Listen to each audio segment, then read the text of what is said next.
but women are still less likely to get, all the medication required. So the chances of women dying from after a heart attack from heart failure are actually higher than men. Oh, so that's where that kind of number comes up. There's a lot of like little nuances to it, but there are numbers in various aspects to show that women overall, after they get diagnosed with heart disease, they do way worse than men do. What would you say are the biggest driving factors that cause heart disease or heart failure in women? Is it something that we're eating? Is it something we're doing or not doing? What would you say? So it's very different in different parts of the world as well. I think here, but one of the most common things that has come up is actually hypertension. So hypertension is actually more common in older women than it is in older men. It's also less likely to be treated well. When you say less likely to be treated well, what do you mean? So women get less medicine, get less medicated for it. They're on lower doses of medications. Is there a reason? Yeah, why is that? I mean, there's been many people who've looked into this, many studies out there, but it's just multifactorial. Women don't like medicine. We also don't feel that we should be taking it. We all prefer to take supplements over medicine. Well, you're talking to two nutritionists, so believe me, we know people do not want to take medicine. They'll take whatever unregulated supplement. They will take some oil and powders and whatever, but they're not going to take their medication. Yeah. Also, if you see a little old lady or a small little lady come in and her blood pressure's a bit high and she goes, I'm a bit nervous. You're like, it's okay. Yeah, it's white coat. You're fine. It's white coat. You're anxious. Go home and relax and you're fine. So I think there's a lot of little nuances to it, but it's still something we're trying to figure out how to get over as well. Okay, let me tell you this. This is an honest example of myself. so I'm just going to cut the shit. I am a woman in my 40s, early 40s, always been active, always been athletic, never been overweight, no risk factors, except that I do have a father with high blood pressure who is medicated, right? So medicated, normal blood pressure, but unmedicated high. I've never been medicated. My blood pressure is always high normal. So if 120 over 80 is like, normal, I'm always like 130 over 85.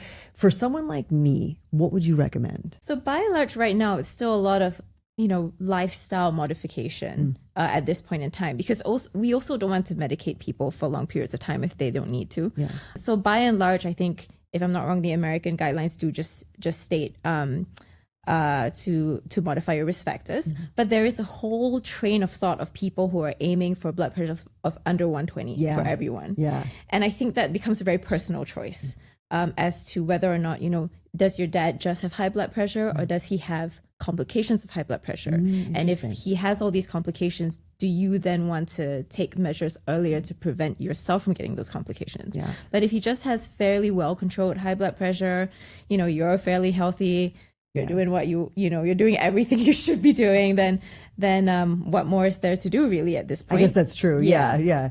And hey, I'm going to give my dad a shout out here. My dad is 76 years old, about to be 76 years old, and he runs a 5K every other day. Wow. So either 3 or 4 times per week, depending. Better than I do. Yeah. So no, my husband is always like, your dad's the healthiest old dude ever. Like his one little blood pressure med is no big deal. But again, because I have it, I'm like, why? So does the hypertension or risk of hypertension change or vary depending on like your ethnicity or your background? So for example, would somebody who is of American descent have generally a better blood pressure than someone who's, let's say, of Indian descent, or someone who's Indian living in England? Another hypothetical.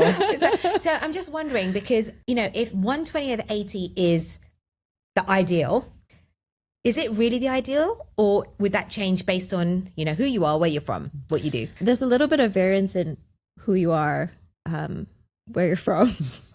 But I think in all populations, there are people who are at higher risk and there are people who are at average risk and things like that.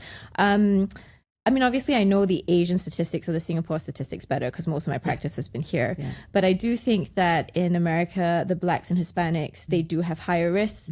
South Asians, wherever you live, unfortunately, you have higher risk. I'm so sorry to tell you. Yeah, I know this, like the Indian genes. Yeah, first we found out it was bad to be married, remember? And now we find out it's bad to be South Asian. Sorry, gal. But that ethnicity doesn't necessarily contribute to your blood pressure being higher. It just means that if you do have high blood pressure, maybe you want to be more aggressive with treating it. I've actually got hypotension. Oh, interesting. Do you pass out? I've never passed out. So actually, whenever I've gone to get checked, I'm like low average. But I've never passed out, and when I had my DNA thing done, it says I am at risk of hypo. But I think because I work out and I do, I eat plenty of salt, I'm fine.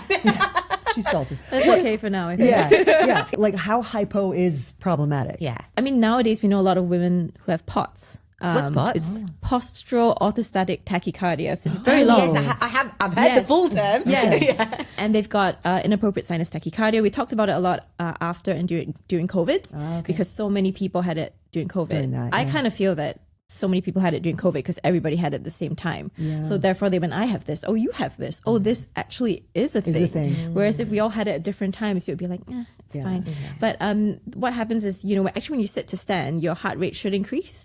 And some people's increases abnormally, things like that. So they can pass out. Having changes in blood pressure from sitting to standing is perfectly normal. And usually if that happens and you do faint, our general treatment guidelines are usually, again, mostly lifestyle, salt isotonic drinks. If you feel like you're going to pass out, lie down on the ground. There are medications for it, but we don't like to give it because these medications cause hypertension and things like that. But I think, low blood pressure in itself is not really a danger if that's what you've always had. Obviously, if your blood pressure suddenly became low from being high, then that might be something else. But if you're always on the low side, that probably protects you, hopefully. For something. I've got something. You've got something. Yeah. It's like that came full circle. Yeah.